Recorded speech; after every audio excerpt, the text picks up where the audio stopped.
오늘 같이 살펴볼 본문 말씀은 지난 오후 성경 공부 시간과 동일하게 사도행전 3장 1절에서 10절까지의 말씀입니다. 오늘은 본문에 나오는 인물들에 대한 이야기를 위주로 살펴보려고 합니다. 사도행전 3장 1절에서 10절입니다. 그러면 다 찾으셨으면 말씀 같이 읽어보도록 하겠습니다.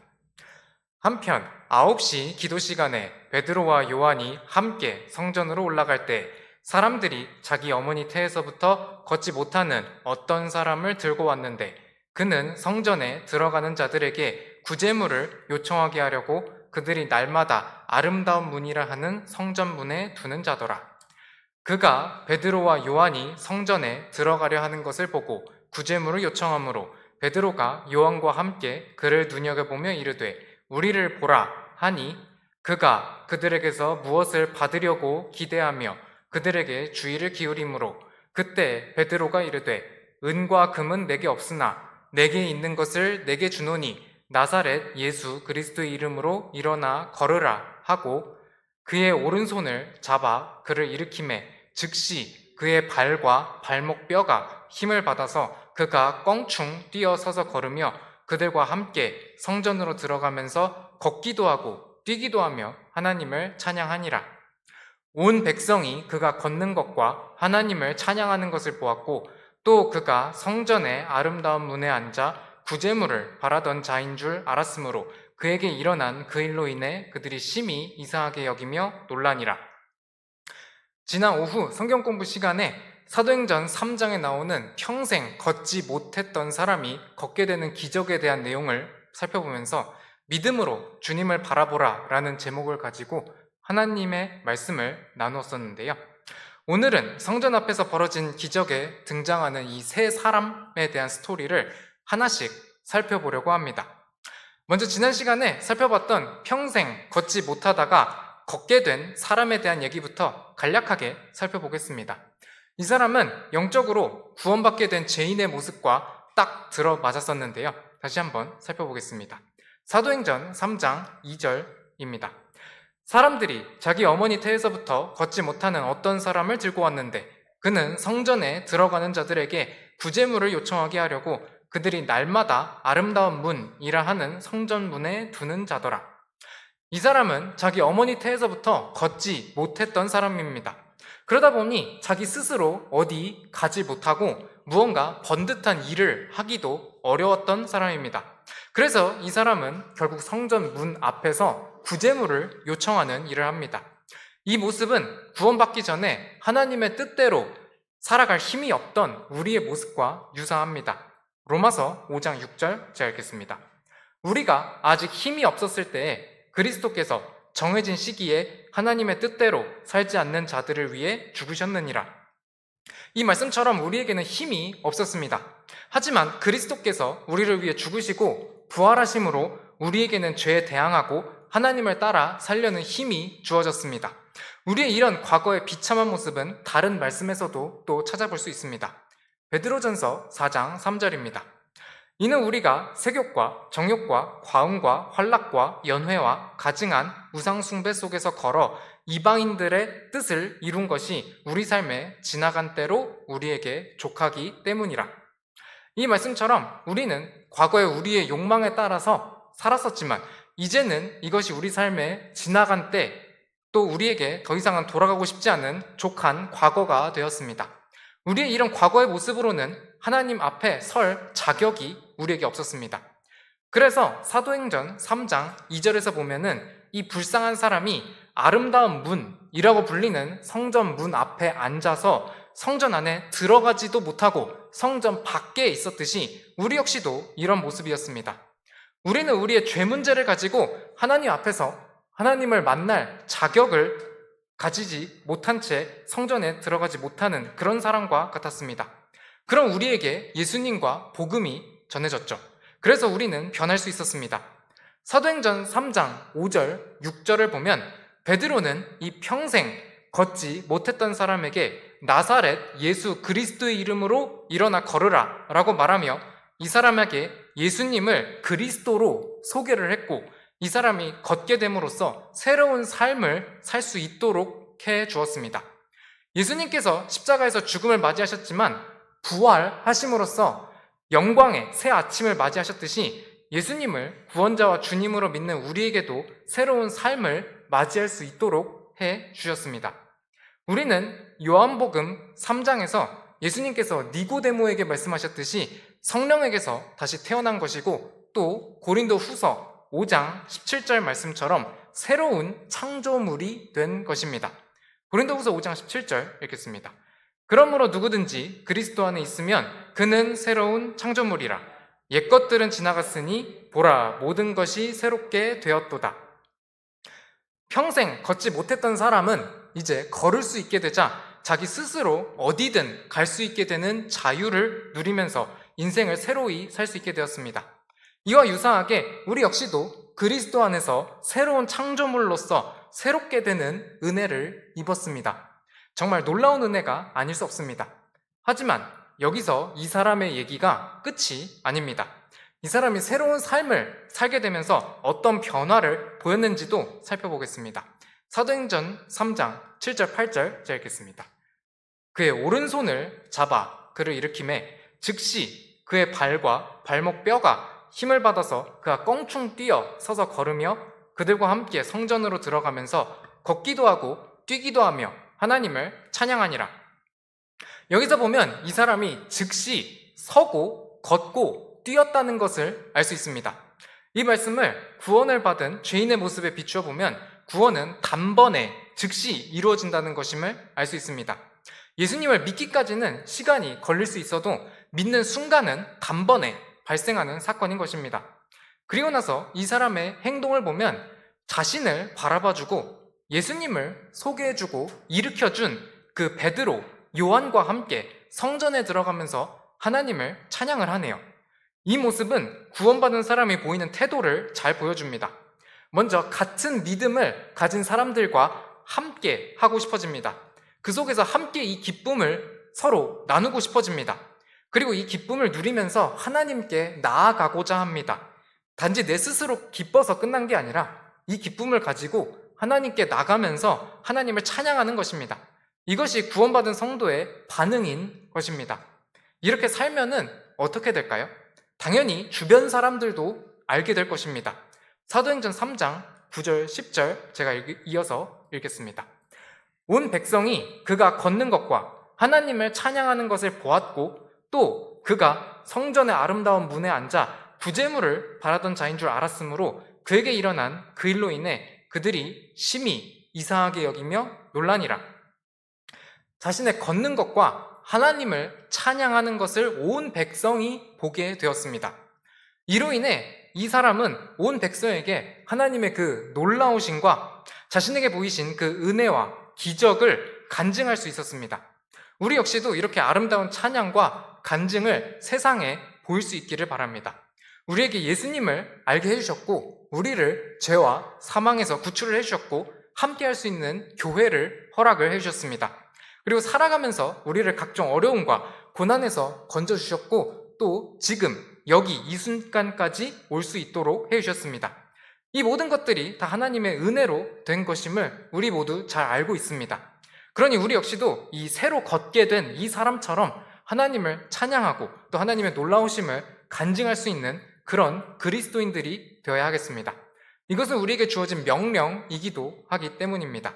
사도행전 10장 42절 읽겠습니다. 그분께서 우리에게 명령하사 백성에게 선포하게 하셨고 또 하나님께서 살아있는 자들과 죽은 자들의 심판자로 정하신 자가 바로 자신임을 증언하게 하셨으며, 이 말씀처럼 우리에게 주어진 이 선포와 증언의 명령을 잘 수행할 수 있는 우리가 될 수 있기를 원합니다. 지금까지 해서 우선 40년 이상 걷지 못했다가 걷게 된 사람의 얘기를 좀 더 지난 시간에 이어서 자세히 살펴봤는데요.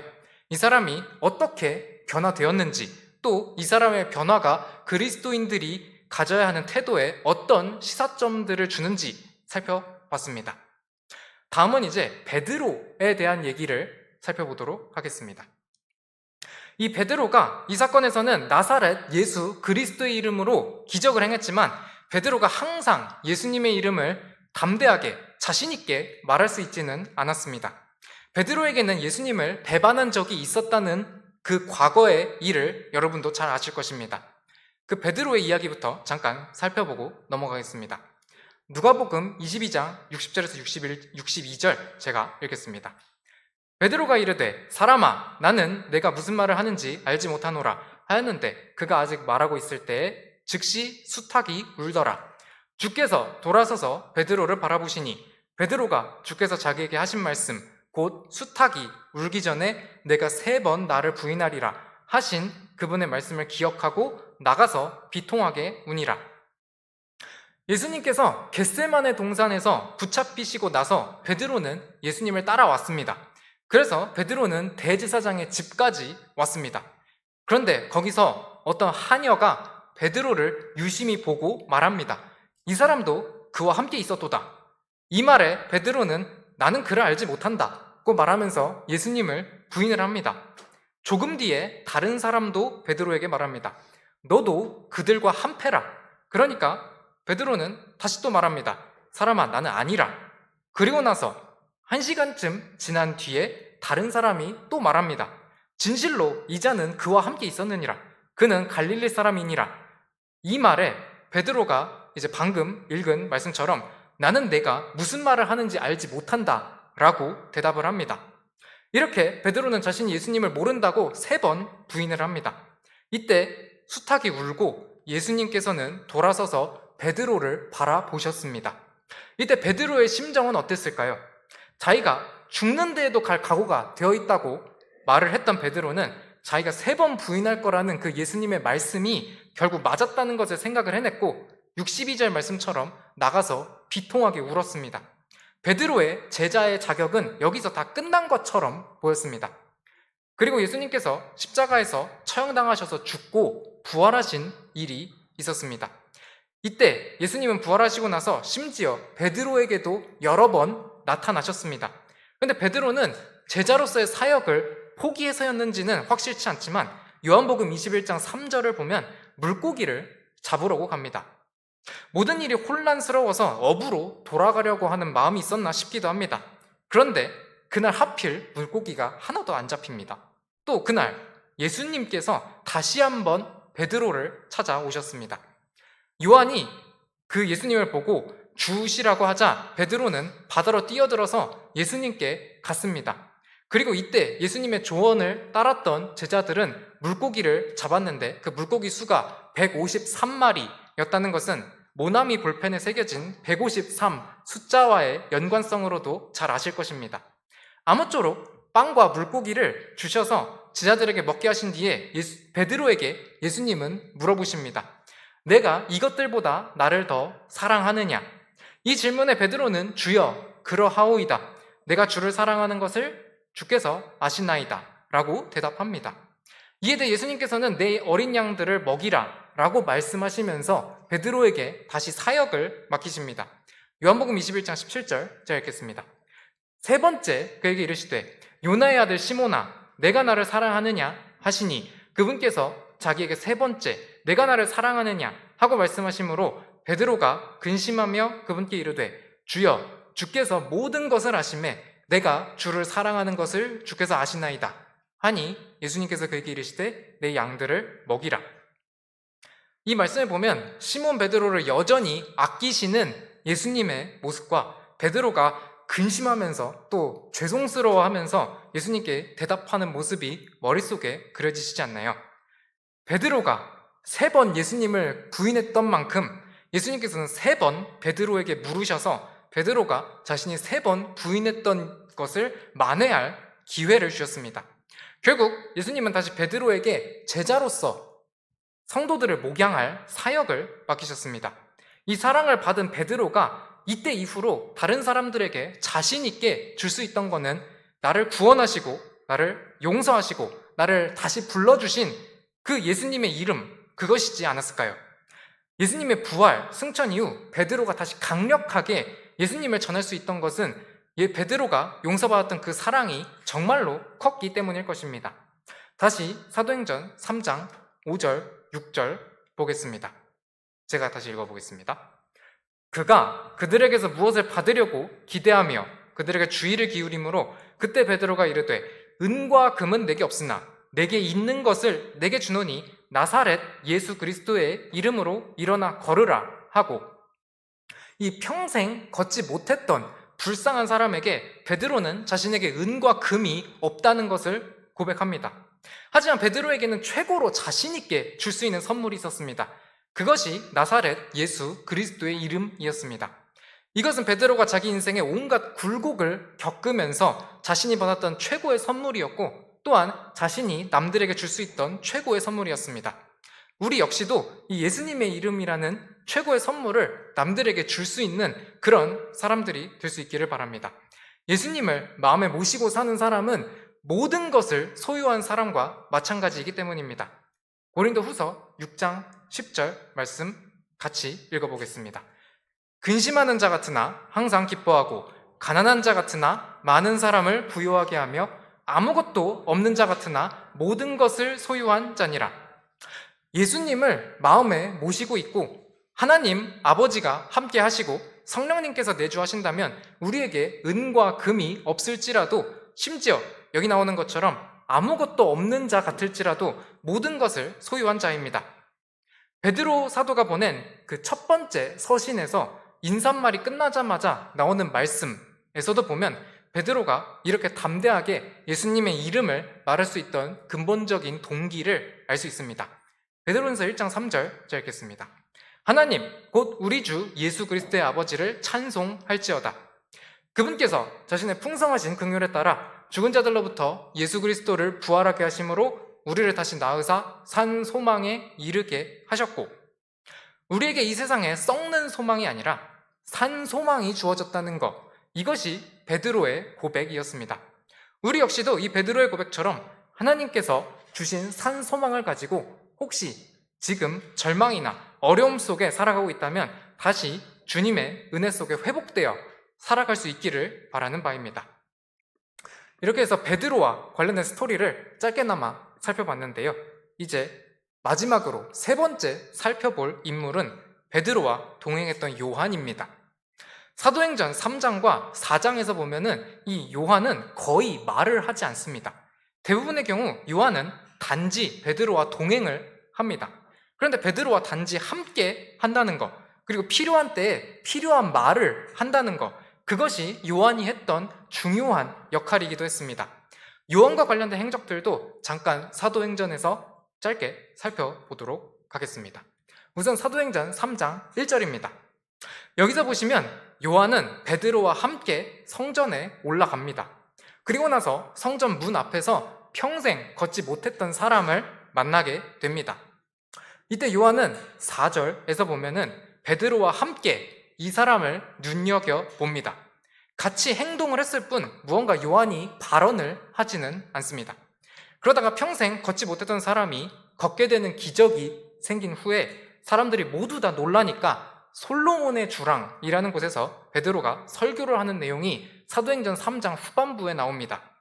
그리고 사도행전 4장에서 이어서 보면은 성전 경비대장과 사두개인들이 백성들에게 예수님이 선포된다라는 소식을 듣고 행동을 취하는데요. 사도행전 4장 3절 제가 읽겠습니다. 그들에게 손을 대었으나 이제 날이 저물었으므로 그들을 다음 날까지 가두었더라. 요한은 이때 베드로와 함께 성전 경비대장 그리고 사두개인들한테 잡혀서 갇히게 됩니다. 이때도 요한은 베드로와 함께 했습니다. 그 다음에 이 사람들이 사도행전 4장 18절에서 보면 예수님의 이름으로 결코 말하지도 말고 가르치지도 말라라는 요구를 합니다. 여기에서 요한도 명확하게 베드로와 함께 발언을 한 내용이 나오는데 그게 이어서 나오는 19절, 20절입니다. 사도행전 4장 19절, 20절은 같이 읽어보도록 하겠습니다. 그러나 베드로와 요한이 그 사람들에게 응답하여 이르되 너희 말에 귀를 기울이는 것이 하나님의 말씀에 귀를 기울이는 것보다 하나님의 눈앞에서 옳은지 너희는 판단하라. 우리는 우리가 보고 들은 것들을 말할 수밖에 없노라 하니, 요한은 이 시점에서 바로 중요한 이 시점에서 담대하게 베드로와 함께 자신들을 핍박하는 사람들에게 응답을 했습니다. 하나님의 말씀에 귀를 기울이는 게 옳은 일이고 또 우리는 우리가 보고 들은 것들을 말할 수밖에 없다는 것입니다. 그러니까 자신들은 예수님의 죽으심과 부활을 당연히 전했다는 것입니다. 이 대목을 볼 때 베드로와 요한 둘 다 정말 담대하다는 생각이 들지 않으시나요? 결국 이들은 위협만 받고 결국에 처벌은 받지 않고 풀려나게 됩니다. 지금까지 기적이 있었던 성전 현장에서 요한과 관련되어 있는 말씀들을 찾아봤는데요. 여기서 보면 요한은 별 말은 없어도 베드로와 함께하고 베드로와 함께 붙잡히고 핍박하는 사람들에게 베드로와 함께 대응한 것을 볼 수 있습니다. 요한은 어떻게 이런 담대함을 얻을 수 있었을까요? 가장 중요한 이유로는 요한이 예수님의 사랑받는 제자로서 예수님의 십자가의 죽으심과 부활을 가장 가까이서 지켜본 제자였기 때문일 것입니다. 여기에 추가로 추정을 해볼 수 있는 이유는 베드로가 다시 사역을 맡게 된 것, 그리고 베드로의 최후가 어떻게 될지를 요한은 알고 있었기 때문일 것입니다. 하나님의 은혜를 함께 받은 형제로서 베드로와 함께하고 누구보다 베드로를 더 챙겨주고 싶은 마음을 요한이 갖고 있지 않았을까 생각을 해봅니다. 요한복음 21장 18절 제가 읽겠습니다. 진실로 진실로 내가 내게 이르노니 젊어서는 내가 스스로 띠를 띠고 내가 원하는 곳으로 다녔으나 늙어서는 내가 내 손을 내밀 것이요 그러면 다른 사람이 내게 띠를 띠워 내가 원하지 않는 곳으로 너를 데려가리라 하시니라. 예수님께서 베드로에게 3번 내가 나를 사랑하느냐라고 물으시고 나서 말씀하신 내용이 이 18절 말씀입니다. 여기서 보면 베드로가 그렇게 사역을 하고 나서 맞는 최후가 결국 순교가 될 것임을 짐작할 수 있습니다. 이 베드로의 영광스러운 최후를 같은 자리에서 같이 요한은 들었습니다. 그래서 이 요한은 베드로의 스토리를 알고 있었기 때문에 베드로와 더욱 함께하면서 베드로의 사역에 힘을 보태주려 한 거 아닐까 추측을 해봅니다. 아무쪼록 베드로와 함께 사역을 같이 했던 이 요한의 사례는 우리에게 사역이 혼자만의 힘으로 될 수 없다는 것과 우리 모두가 함께 동역을 해야 한다는 것을 교훈을 줍니다. 구약의 레위기 9장 12절 13절에서 보면은 성막에서 아론 대제사장 혼자 사역을 다 담당하지 않았습니다. 거기에는 아론의 아들들 제사장들이 있어서 피와 번제 헌물을 아론에게 가져다주는 역할을 했습니다. 사역을 여러 명이 같이 함께 했던 것입니다.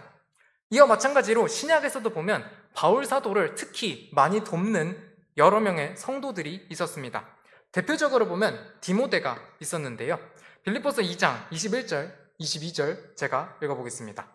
모든 사람이 자기 일을 추구하고 예수 그리스도의 일들을 추구하지 아니하지만 그의 증거를 너희가 아나니 곧 아들이 아버지에게 하듯 그가 나와 함께 복음 안에서 섬겨 왔느니라.